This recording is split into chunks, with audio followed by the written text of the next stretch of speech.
ये एक वैसा देश है जहाँ पे सोने में लोगों की आस्था है। तो इस आस्था को जो टिकाते हैं, जो हमारे ज्वेलर्स है, मैं उनके लिए आज ये बात करना चाहूंगा। What do you think? What is that one thing? What is that one schedule which every jeweler usually follows? India is price taker not maker. तो इंडिया में जो भी आपको प्राइजेस दिख रही है वो एग्जैक्टली डिराइव्ड होती है जो इंटरनेशनल मार्केट में है। Everything you are keeping in black and white, then it's better to go with Augmont, जहाँ पर आपको एक्चुअल प्राइजेस दिखेंगी स्टेट वाइज, किस प्राइस पे आप लेना है स्पॉट मार्केट में से लाइव प्राइजेस दिखेंगी, and then you can book your price. Options पढ़ने के लिए थोड़ी मेहनत करनी पड़ती है। अगर कोई पे आता है तो मेहनत थोड़ी नहीं बहुत कम हो जाएगी। अब मुद्दे की बात एकदम सीधे जो ज्वेलर्स को बहुत पसंद आएगी 2026 में, क्या लगता है सोना और चांदी। Hello Renisha ji, warm welcome. I would like to talk about Renisha ji before we go ahead. Renisha ji Augmont Research Head है Augmont से. She has done her doctorate in gold's 30 macro factors affecting on the gold prices. Thank you so much Renisha ji for taking out time and coming here. Thanks Swapnil for inviting me. It's always a pleasure to come to Dunn Studio and talk about gold and silver. Yeah. Very much thank you. Super, thank you. So I perfectly remember last time जब हमारी दिवाली पे एक podcast release हुई थी, आपने उसमें 2-3 चीज़ें बोली थी और one of the thing was that चीज़ें तो काफ़ी थी बट उसमें 2-3 जो की हाइलाइट्स मुझे याद है, उसमें आपने प्राइस इंडिकेशंस दिए थे, आपने द वे टू हेज जो वाली चीज़ें बोली थी। People are really finding that as a great guide, and on public demand we are talking to you again today, so thank you so much. So where do you see the things now? Yes, जब हमने दिवाली में बात की थी, दिवाली से कुछ time पहले, तो तब गोल्ड की प्राइस 1,10,000 थी, सिल्वर की प्राइस अराउंड 1,30,000 थी। सो तब वहाँ से गोल्ड 50% बढ़ चुका एंड सिल्वर ट्रिपल हो गई उसकी प्राइजेस। आई एक्सपेक्टेड कि गोल्ड 1.5 लाख तक जाएगा, सिल्वर 2 लाख तक जाएगा, but we saw very far over extended rallies in both the metals. उसके बाद करेक्शन भी आया, बट जो स्ट्रक्चरल ड्राइवर्स थे, fundamental drivers, macro drivers, technical drivers, they are still same, nothing has change yet. So I think this structural bull market would continue. जी, तो रेनिशा जी बात करने से पहले मैं एक चीज़ पे जाना चाहूँगा, बिकॉज आप constantly physical side of market को देखते हैं। भारत जहाँ पे सोना एक एसेट नहीं लेकिन एक आस्था है, ये एक वैसा देश है जहाँ पे सोने में लोगों की आस्था है। तो इस आस्था को जो टिकाते हैं, जो हमारे ज्वेलर्स है, मैं उनके लिए आज ये बात करना चाहूँगा। आप एक्सपर्ट से एक्सपर्ट ज्वेलर से कनेक्टेड हो, आप छोटे से छोटे मात्रा में काम करने वाले ज्वेलर भाई के साथ कनेक्टेड हो, उनको एडवाइस, उनको हेल्प आप लोग करते हो। आपका इतना अच्छा प्लेटफॉर्म है जहाँ से वो लोग अपने बुलियन की परचेसिंग्स करते हैं। What do you think, what is that one thing, what is that one schedule which every jeweller usually follows? जी बिल्कुल, हम ज्वेलर फेटर्निटी को काफ़ी अच्छी तरीके से केटर करते हैं ऐसा ऑगमोंट प्लेटफॉर्म। एंड जो ऑगमोंट का स्पॉट प्लेटफॉर्म है, it is one of the biggest platform for bullion trading and buying gold and silver in bulk quantities which is there in India. So I think yes, अगर कोई jeweller अपनी journey start करता है, starting from very first day, उसे क्या क्या करना चाहिए to from procurement to sales, तो आई वुड से जो जर्नी स्टार्ट होती है सबसे पहले प्रोक्योरमेंट में, आई थिंक सबसे ज़्यादा उसे क्या चाहिए होगा, गोल्ड के बार्स चाहिए, then that would be converted to jewellery. So वो प्रोक्योरमेंट कहाँ से करना चाहिए? So there are various platforms available in India जहाँ से वो ऑनलाइन गोल्ड बार्स खरीद सकता है। फिजिकल मार्केट में भी there are many companies, but I would suggest कि अगर आपको everything you are keeping in black and white, then it's better to go with Augmont, जहाँ पर आपको एक्चुअल प्राइजेस दिखेंगी स्टेट वाइज, किस प्राइस पे आपको लेना है स्पॉट मार्केट में से लाइव प्राइजेस दिखेंगी, and then you can book your price जो क्वांटिटी में आपको लेना हो, एंड आपको वो होम डिलीवरी भी मिलती है उस चीज़ पर with all tamper proof and everything. So that is the best way. You can start with very small quantities and जैसे जैसे आपके फिर सेल्स बढ़ते जाए, you can book more. Then you convert it into jewellery with local कारीगर्स और जो भी आपका स्टाफ है उनकी हेल्प लेकर। ये होता है पहला तरीका। अदरवाइज आप डायरेक्टली ऐसा ज्वेलर में भी आप ट्रेडर बनते हैं कि आप डायरेक्टली बनी बनाई ज्वेलरी लेकर बेच रहे हैं तो वो भी हो सकता है, बट आप खुद की ज्वेलरी बना रहे हैं, खुद के डिज़ाइंस बना रहे हैं, so first step is getting and procuring gold. तो that is how it should be done. Yeah thank you Renisha. मैं एक और चीज़ आपसे पूछना चाहूँगा, जैसे इतनी प्राइस की जब मोमेंटम हो तब ज्वेलर्स कैसे आने वाले समय को पहचाने और क्या ऐसी चीज़ें जो उन्होंने ध्यान रख के करनी चाहिए? हाँ, तो हम जिस तरह से ज्वेलर्स की लाइफ साइकिल के बारे में बात कर रहे थे कि एक बार आपका प्रोक्योरमेंट हो गया, आपने नई डिज़ाइंस बनवा ली, आपका पूरा स्टॉक रेडी हो गया आपके शोरूम पर, सो अभी आपको you have to start with your day to day life, जहाँ पर सेल्स हो रहा है, साथ साथ में आपको कई चीज़ों पे ध्यान रखना पड़ेगा कि आपका रिस्क मैनेजमेंट अच्छे से हो। आप इतनी बड़ी इन्वेंट्री लेकर बैठे हो तो उसे सही तरह से हेज करना होगा, सही तरह से आपको देखना होगा कि प्राइस किस डायरेक्शन में जा रही है। तो पहले इतना कंपलसरी नहीं था कि आपने हेज किया नहीं किया फ़र्क नहीं पड़ता था, क्योंकि प्राइसेस बहुत धीरे धीरे मूव करती थी।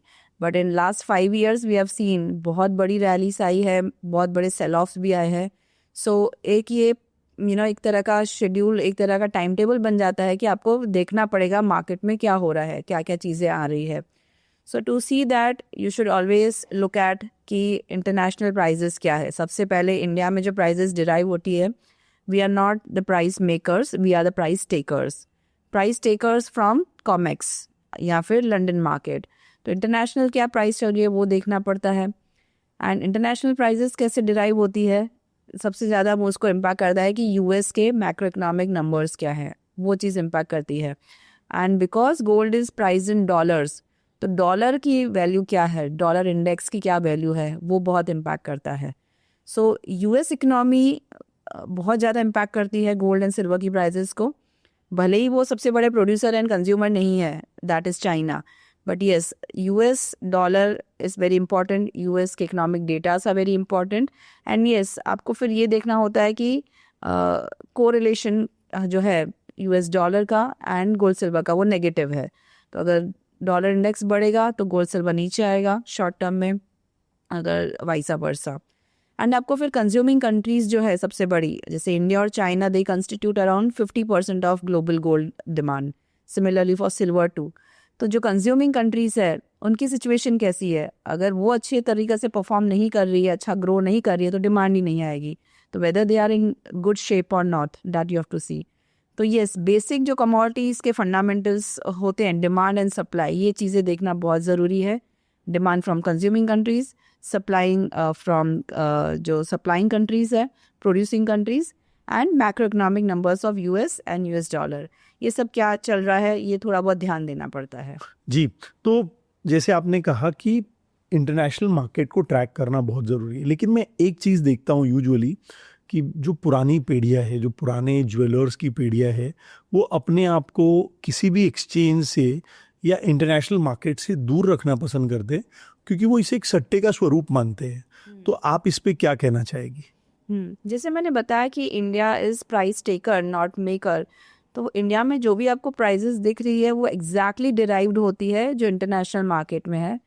तो अगर मैं एग्जांपल लूँ, इंटरनेशनली अगर कॉमेक्स पर या लंदन मार्केट में, COMEX is actually the benchmark, तो कॉमेक्स पे अगर गोल्ड की प्राइस $5,000 चल रही है एंड उसको अगर इंडियन प्राइस में आपको डिराइव करना है, तो आपको पहले जो प्राइस है कॉमेक्स पर वो ट्रॉय ऑन्सेस में होती है। तो सबसे पहले उसे ट्राउ ऑन्सेस से, और हमारे इंडिया में है 1 kg की प्राइस या 10 ग्राम की प्राइस है, तो उसमें कन्वर्ट करना पड़ता है। So that conversion from troy ounce to 1 gram ये करना होता है, विच इज़ ऑलमोस्ट 31 ग्राम्स होता है। एक troy ounce is equal to 31.9 grams होता है।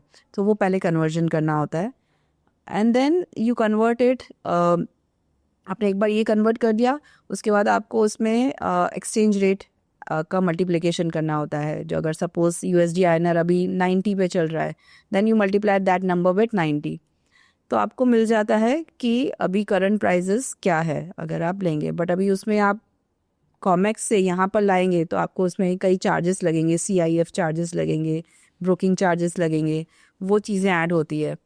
तो आपको एक नंबर डिराइव होता है कि इंडिया में ये प्राइस पे आप ला सकते हो सामान, गोल्ड एंड सिल्वर दोनों।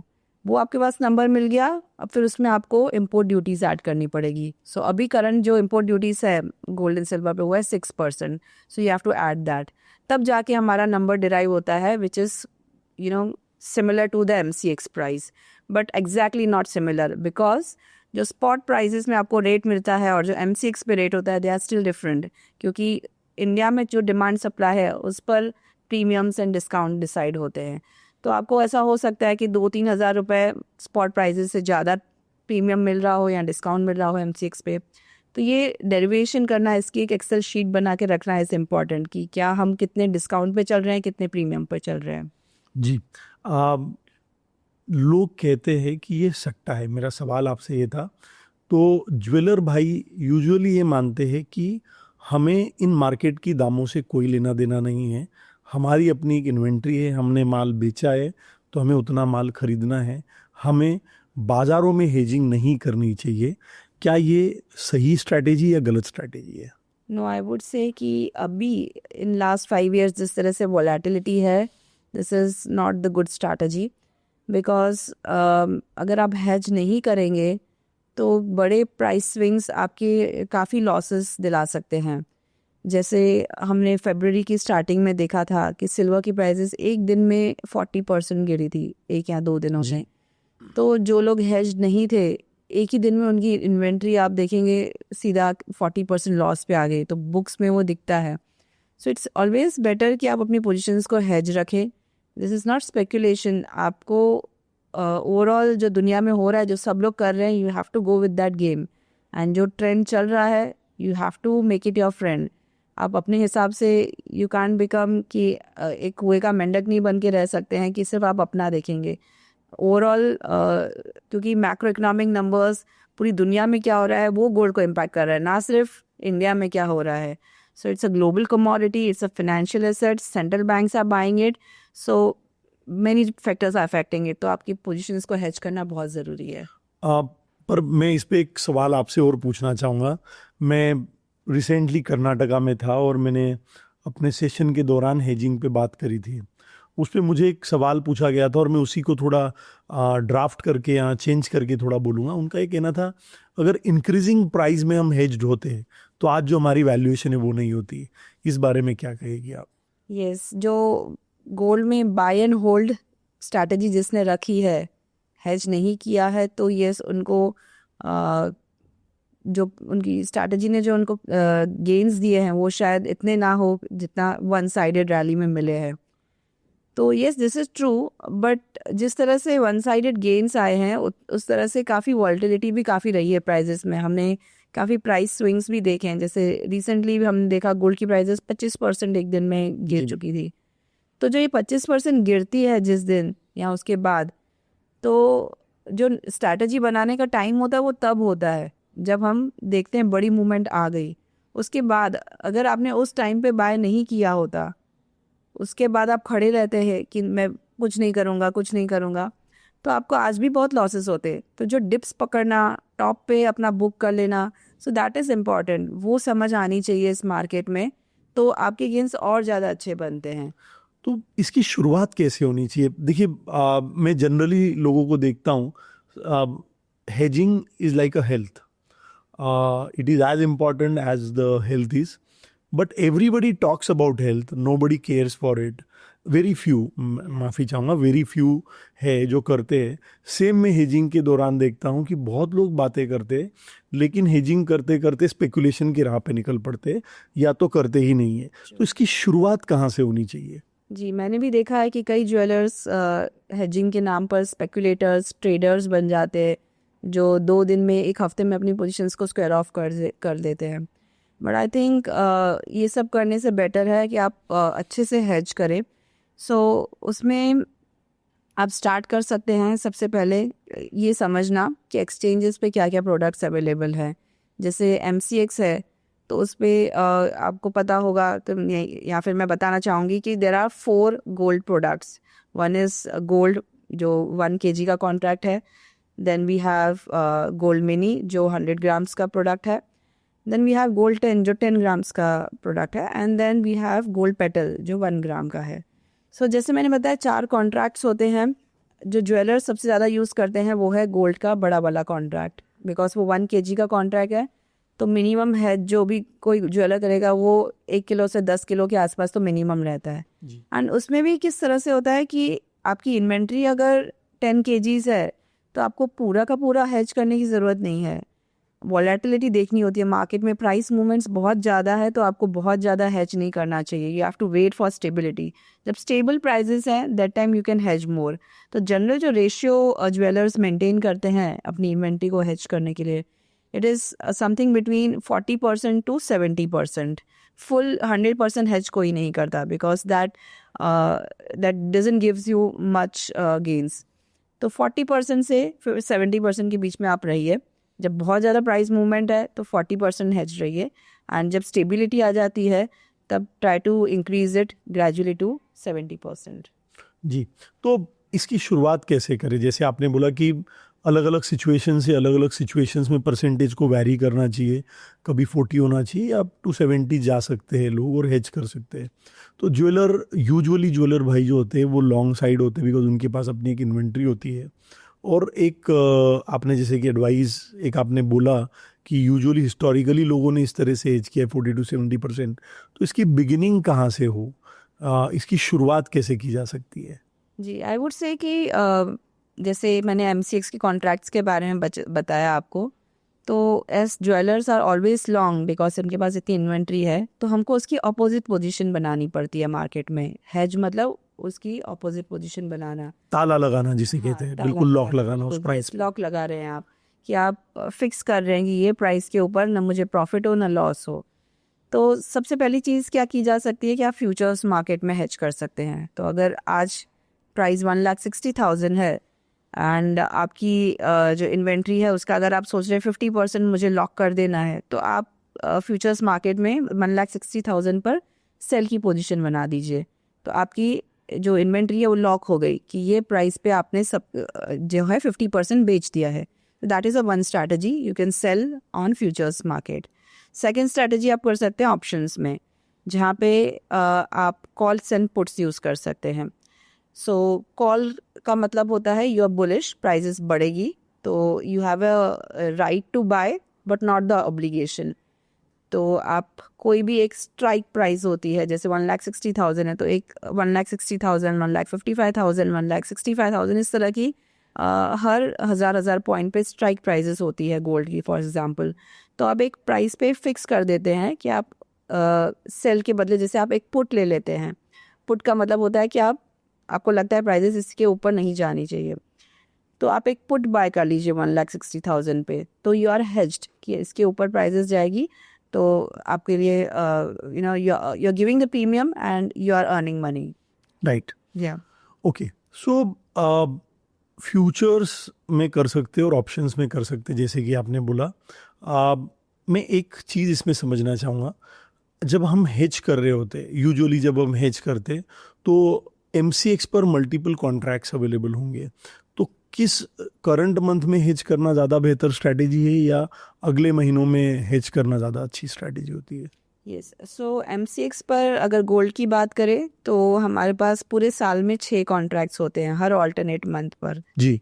ठीक है. सो स्टार्टिंग विथ फेब, फिर उसके बाद अप्रैल, हर एक महीना छोड़ के गोल्ड के इस तरह से कॉन्ट्रैक्ट्स होंगे. एंड सिल्वर के आपको 4 कॉन्ट्रैक्ट्स मिलेंगे साल भर में. So starting with March, then June, then September and December. तो 4 कॉन्ट्रैक्ट्स इस तरह से मिलेंगे. तो हर 3-3 महीने की एक्सपायरी पर सिल्वर के कॉन्ट्रैक्ट्स है एंड हर 2-2 महीने की एक्सपायरी पर गोल्ड के कॉन्ट्रैक्ट्स है. और ये बड़े गोल्ड और बड़े सिल्वर की बात हो रही है. जो मिनी कॉन्ट्रैक्ट्स है उनकी एक्सपायरी हर महीने पर होती है. Right. So I would say जो नियर मंथ है उसमें स्ट्रैटेजी बिठाना दैट इज़ ऑल्सो गुड. और नहीं तो फिर आप नेक्स्ट जो फार मंथ है, जो नियर मंथ, जैसे अभी अगर फेब चल रहा है तो आप मार्च मंथ में बिठाइए या अप्रैल मंथ में बिठाइए. That are the near month. And far month जो होगा, जो इसके बाद वाला कॉन्ट्रैक्ट है, उसमें आप अपनी पोजीशंस बनाएं. सो दैट इज़ बिल्कुल। Best strategy. जी बट रनीशा जी, ये सब करने के लिए एक ज्वेलर भाई को MCX पे किसी ब्रोकर द्वारा रजिस्टर होना पड़ेगा, जी बिल्कुल। ये आप मानते हैं? जी बिल्कुल। जी। मैं तो मतलब मैं सभी से कहना चाहूँगा कि इसको स्पेकुलेशन करके ना देखे, जैसे कि रनीशा जी बता रहे हैं। Gold is, I think, it has change the way it use to be. Gold is not only the metal, but it has become the fear, it has become the power, it has become an insurance against the It's a geopolitical. financial asset now. Yeah, Yes. yeah. It has become a financial asset. So for this financial asset, for the jewelers, MCX price tracking is very important. You also spoke that how the international market prices fluctuates and everything happens. So when you talk about options and futures both as a segment, do you think future is better or option is better, or there is nothing called better, it is based on situation? Yes, actually it is based on situation. Both the products have their different advantages and disadvantages. अगर आपको लगता है कि आप unlimited risk and unlimited gains ले सकते हैं, unlimited losses bear कर सकते हैं, तो फिर you can go for futures. But आपकी जो कैपेबिलिटी लिमिटेड है कि आपको लिमिटेड गेन्स लिमिटेड लॉसेस चाहिए, तो फिर then you can go for options. So that is a strategy you can कि आप दोनों भी कर सकते हैं. थोड़ा बहुत आपने फ्यूचर्स में हेज कर लिया, थोड़ा बहुत ऑप्शंस में हेज कर दिया, based on your capacity. Thank you so much for the detailed explanation. So when we talk hedging करनी चाहिए, इतने परसेंटेज करनी चाहिए, X, Y या Z करनी चाहिए, I think it's in jeweller भाई जो है वो उन्हें डिसाइड करना है कि उन्हें क्या रेशियोज पे हेज करना चाहिए. मार्केट से एक डायनेमिक्स आपने बताया. तो टू बिगिन विथ, आपने दो प्रोडक्ट्स की बात की, फ्यूचर्स और options. What do you think that futures are good for hedging or options are good for hedging? See, both the products, future and options, serve the purpose of hedging. जी. अगर आपको शुरुआत करनी है, नए आप मार्केट में हैं, तो you can always start with futures. They are very easy to understand. Simple. आपने बहुत ही सिंपल है. यस, कि आपने ऑलरेडी बाय पोजीशन में हो, आपके पास इतनी इन्वेंट्री है, तो आपका अपोजिट उसको पोजीशन बनानी है, उसमें सेल करना है. That's it. That's as simple as that. And जो भी नियम मंथ है उसमें आप सेल कर सकते हो. So this is very simple. Options थोड़े बहुत कॉम्प्लिकेटेड होते हैं.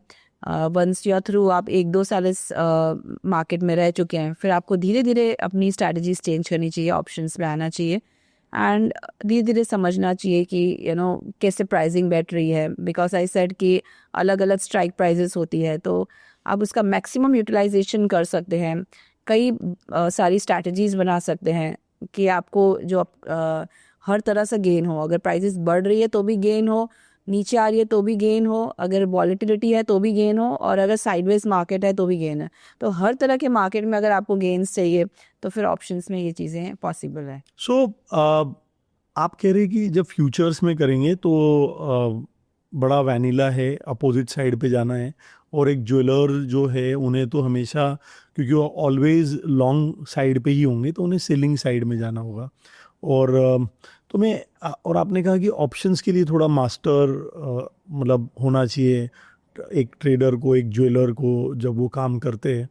तो मुझे ऐसा लगता है कि ऑप्शंस की जब आप बात करें तो उसको मास्टर करने के लिए क्या ऐसी चीज़ें हैं जो एक ज्वेलर भाई को समझनी होगी और आगे बढ़ना होगा? See, it will take a lot of time to understand the option strategies. So, अगर आप स्टार्ट कर रहे हैं तो आई वुड एक्सप्लेन कि आप बेसिक चीज़ें जो है सिर्फ इतना समझ लीजिए कि कॉल क्या होता है, पुट क्या होता है, स्ट्राइक प्राइजेस क्या होती है. आपको फिर ये भी समझना है कि टाइम डिके होता है ऑप्शंस में. जितना आप मोमेंट नहीं होगी अगर प्राइजेस में, टाइम डिके से भी आपकी ऑप्शन की जो प्राइसिंग है वो भी नीचे आ सकती है. यू हैव टू अंडरस्टैंड कि मार्जिन्स क्या है. आपको वो स्क्रीन पे देखना पड़ेगा कि कितना मार्जिन पे करना पड़ रहा है. When you are buying a call तो आप कितना पे कर रहे हैं. When you are selling a call, how much margin you are getting. So ये सब चीज़ें आपको टर्मिनल पे देख के समझ आएगी. थोड़ा उसका थ्योरी पढ़ लीजिए, एंड फिर जैसे मैंने बताया कि हर मार्केट कंडीशंस पे अलग अलग स्ट्रैटेजीज बनाई जा सकती है. But you can always start with simple buying future. जैसे आप बाइंग और सेलिंग फ्यूचर्स करते हैं, उसके जगह पर आप कॉल या पुट बाय कर लीजिए. जब आपको लगता है प्राइसेस बढ़ रही है तो कॉल बाय कर लीजिए, एंड जब लग रहा है कि प्राइसेस नीचे आने वाली है तो पुट बाय कर लीजिए, दिस इज अ बेसिक। उसके बाद फिर आप कई सारी चीज़ें कर सकते हैं, वेरिएशंस कर सकते हैं। You have to study the theory and then look at the terminal. जी जी बिल्कुल सही रेनिशा जी। जैसे कि आप जानती है धन एक ऐप और वेब दोनों स्वरूप में लोगों को सर्व कर रहे हैं, और मैं काफ़ी बेहद खुशी के साथ आपको बताना चाहूँगा और आप सभी को भी बताना चाहूँगा कि जब आप धन पे काम करते हैं तो हमारी एक प्रोडक्ट है जिसे हम ऑप्शन ट्रेडर के नाम से ट्रेडर्स जानते हैं। ये बनाई हमने ट्रेडर्स के लिए डेफिनेटली, लेकिन जैसे कि आपने कहा कि ऑप्शंस पढ़ने के लिए थोड़ी मेहनत करनी पड़ती है। अगर कोई ऑप्शन ट्रेडर पे आता है तो मेहनत थोड़ी नहीं बहुत कम हो जाएगी। यहाँ पे हम जो स्ट्रैटेजी बिल्डर देते हैं, जो अभी आप स्क्रीन पे देख पा रहे हैं, इस स्ट्रैटेजी बिल्डर में आपको मात्र अपनी प्राइजेस डालनी है। क्या प्राइजेस पे आपको इसमें लॉस हो सकता है और क्या प्राइजेस में आपको प्रॉफिट हो सकता है, बड़े आसानी से दिखता है। प्लस मैं ये कहना चाहूँगा कि शायद जब आप हेज कर ही रहे हो तो आपको लॉस नहीं है, बट आपका प्राइस लॉकिंग हो गया है, तो ऑप्शन ट्रेडर पे बड़े आसानी से ये आप लोग कर सकते हैं। सो आपने जिस तरह से आपने बताया कि धन के प्लेटफॉर्म पे ये ऑप्शन ट्रेडर्स की जो आपकी स्क्रीन है, even I have been using it and seeing it from a long time. बहुत ही वंडरफुल है। सिर्फ प्राइजेस डाल के आपको सारी स्ट्रैटेजीज दिख जाती है, आपको प्रो होने की कोई ज़रूरत नहीं है। इनफैक्ट आपकी एक और भी स्क्रीन है जहाँ पर आप फ्यूचर की प्राइजेस एंड स्पॉट की प्राइजेस भी दिखाते हैं, जो आपने रिसेंटली ऐड किया है। I think that is also wonderful option, जहाँ पर आप देख पाते हैं कि स्पॉट प्राइजेस क्या है और फ्यूचर्स क्या है। अगर आपको उसमें आर्बिट्राज बिठाना है तो वो भी कर सकते हैं। जनरली हमने देखा है अभी गोल्ड में जैसे कि 2-3 हज़ार का प्रीमियम डिस्काउंट रहता है, तो वो आर्बिट्राज आपको बिठाना है तो क्लियरली आपकी स्क्रीन से हम बिठा सकते हैं। सो that is just wonderful. Thank you so much.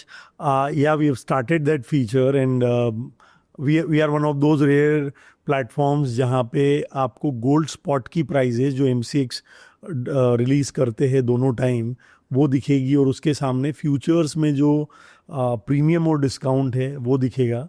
The all idea Renisha ji was that जो सोने के रखवाले हैं, जो इस सोने के मार्केट की आस्था को बनाए रखे, इनके लिए कुछ बनाना, इनके लिए हेल्प करना, ये एक हमारी हमेशा से इंस्पिरेशन रही है।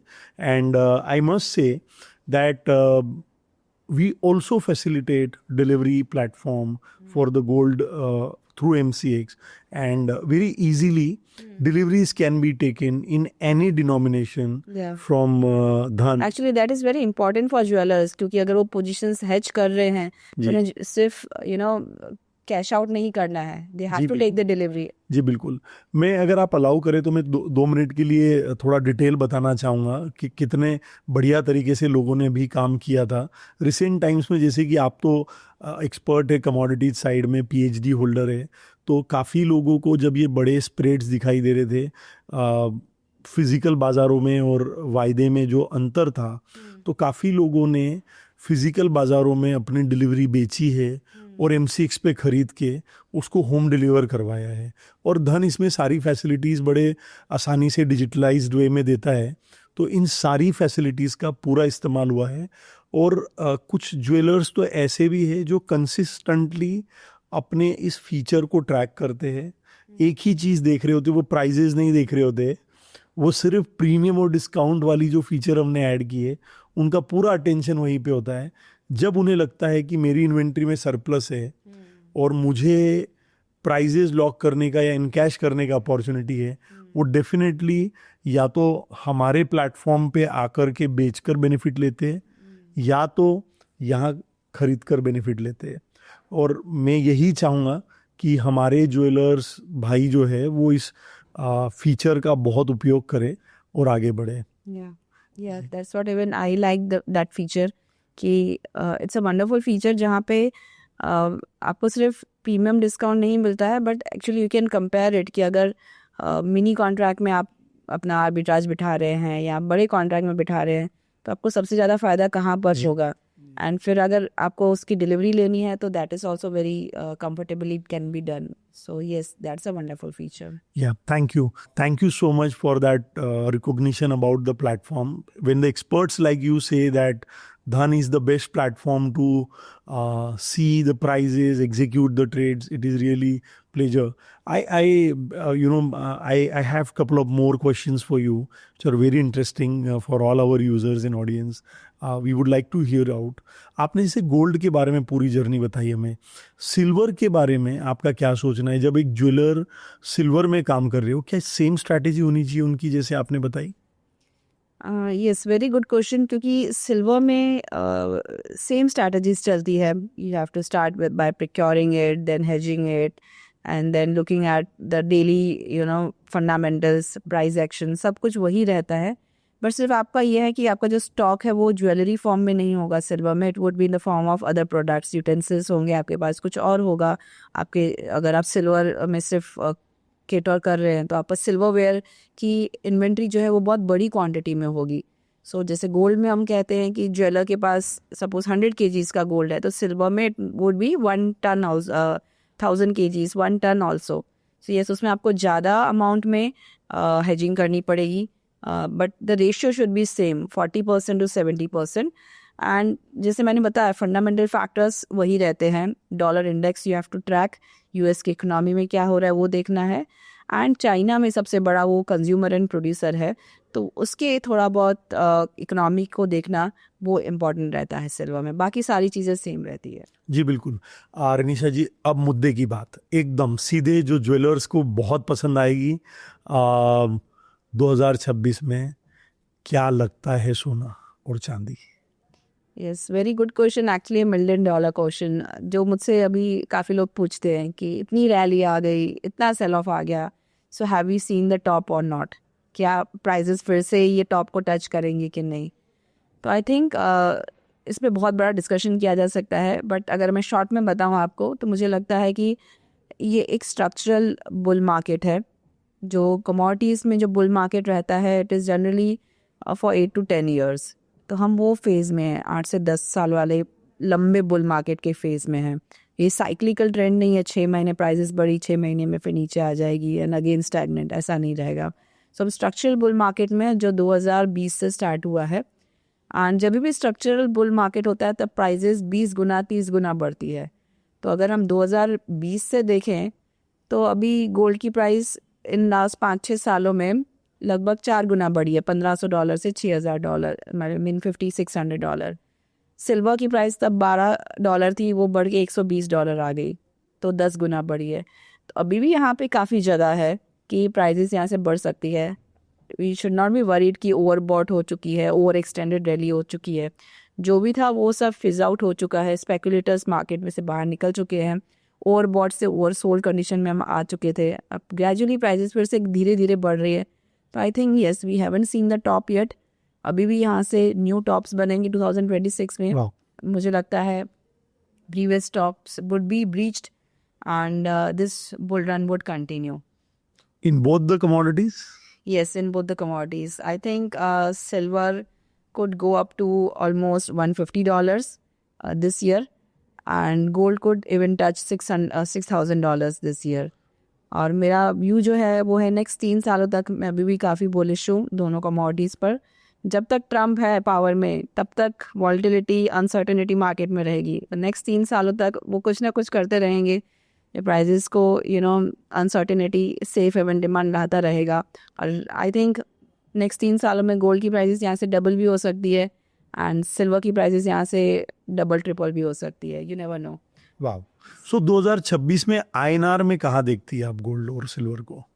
सो अगर रुपी टर्म्स में देखें तो जैसे मैंने बताया कि गोल्ड मुझे $6,000 लग रहा है, तो रुपी टर्म्स में दैट वुड बी रफली अराउंड 2 लाख. एंड सिल्वर की बात करें जो मुझे लग रहा है $150, तो वो लगभग प्राइजेस रहेगी 4.5 लाख से 5 लाख. सो that is the level I am looking at, keeping USD INR constant. अगर 90-91 के आसपास रहा तो. अगर ज़्यादा डेप्रिसिएशन USD INR में भी आ गया, 94-95 के लेवल्स आ गए, तो शायद ये लेवल्स और भी बढ़ सकती है. बहुत ही खूबसूरत तरीके से आपने सारी डिटेल्स आज हमें दी. I am sure our all jewelers would love to listen this, watch this again and again, and review this as a guide for their hedging and daily life purpose. Thank you so much, Renisha ji. Thank you. Thanks for inviting me. Thank you. Investments in the securities market are subject to market risk. Read all the related documents carefully before investing.